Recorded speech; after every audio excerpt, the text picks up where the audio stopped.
અહીંયા જોવા મળ્યો વાતાવરણમાં પલટો, ખેડૂતો માટે ખુશીના સમાચાર અને મેઘરાજાની તોફાની બેટિંગ અને વાહનો ચાલકો માટે મોટી રાહત, હવામાન વિભાગની મોટી આગાહી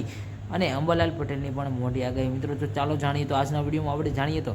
અંબાલાલ પટેલની મોટી આગાહી અને અહીંયા જોવા મળ્યો વાતાવરણમાં પલટો. જૂનાગઢના રાજ્યને છેલ્લા કેટલાક દિવસોથી વરસાદનો વિરામ લીધો અને ત્યારે આજે વહેલી સવારે રાજ્યના કેટલાક ભાગોમાં વાતાવરણમાં પલટો આવ્યો છે અને દક્ષિણ ગુજરાતના નવસારી વાપી વરસાદ બાદ હવે મેઘરાજાની નવસારી આગળ વધી રહી છે અને સૌરાષ્ટ્રમાં જૂનાગઢ વરસાદ આવ્યો અને ખાબક્યો છે અને પંચમહાલ જિલ્લામાં વરસાદી માહોલ જોવા મળ્યો છે અને સાથે એક પલટો પણ આવ્યો છે. ખુશીના સમાચાર છે કે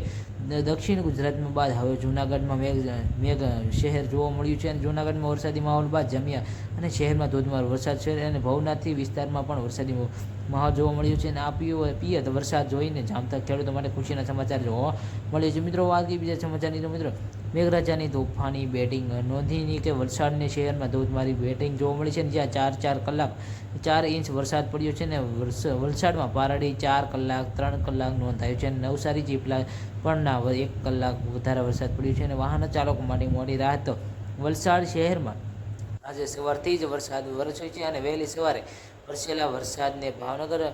શહેરમાં પણ વરસાદના કારણે શહેર અનેક વિસ્તારમાં પાણી ભરાઈ ગયા છે અને રસ્તા ઉપર પાણી ભરાઈ જતાં વાહન ચાલકો માટે રાહત જોવા મળી છે અને પરેશાનીનો સામનો કરવો પડ્યો છે. મિત્રો વાત કરીએ બીજા સમાચારની, તો મિત્રો બીજા સમાચારમાં આપણે જાણીએ તો મિત્રો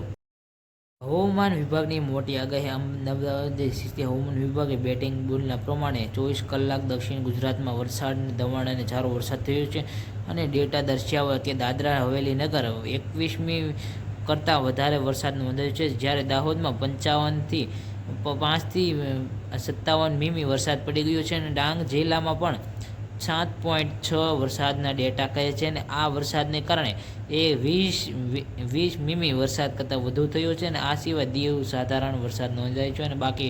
બાકી મોટા ભાગમાં જિલ્લામાં વરસાદ નથી અને ઉત્તર ગુજરાતમાં સૌરાષ્ટ્રમાં અમુક જગ્યાએ નોંધાયો છે અને પરંતુ કચ્છમાં મોટા વિસ્તારમાં ભાગે સૂકો વરસાદ ગુજરાતમાં છે અને ત્યાં પલટો પણ આવવાની શક્યતા નથી અને જેના કારણે ઘણા જિલ્લામાં વરસાદી સર્જાઈ છે અને જે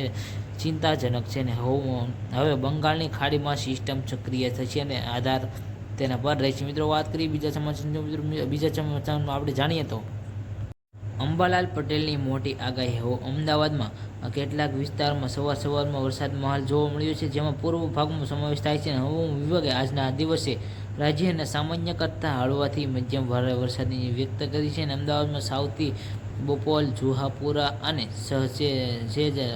વેજલપુર સહિત વિસ્તારમાં ઝાપટા થયા છે તેવી પણ આગાહી કરવામાં આવી છે અને સ્થાનિક હવામાન વિભાગ દ્વારા ટૂંકા આગાહી કરવામાં આવી છે અને તેમાં 2 જિલ્લામાં સહિત કેટલાક શારીરિક પ્રદેશમાં ચેતવણી આપવામાં આવી છે અને જેના કારણે 3 જિલ્લામાં વરસાદી એલર્ટ આપવામાં આવ્યું છે. તે ઉત્તર, મધ્ય અને દક્ષિણ ગુજરાતમાં પણ વરસાદની શક્યતા વ્યક્ત કરાઈ છે અને સૌરાષ્ટ્રમાં